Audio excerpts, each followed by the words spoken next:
Hey guys, this is Hunter with Vapor Holding Technologies. Today we're going to be discussing sandblasting.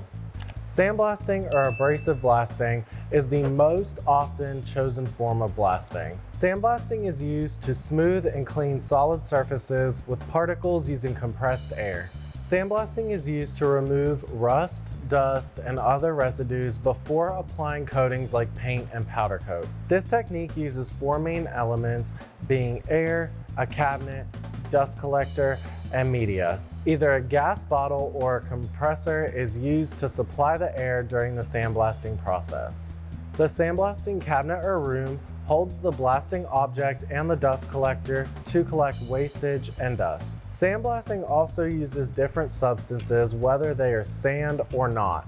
Other materials include glass, plastic balls, or steel shot that can replace the sand in the blasting process. You can use these materials because they hold up a lot better than sand and they are a lot stronger.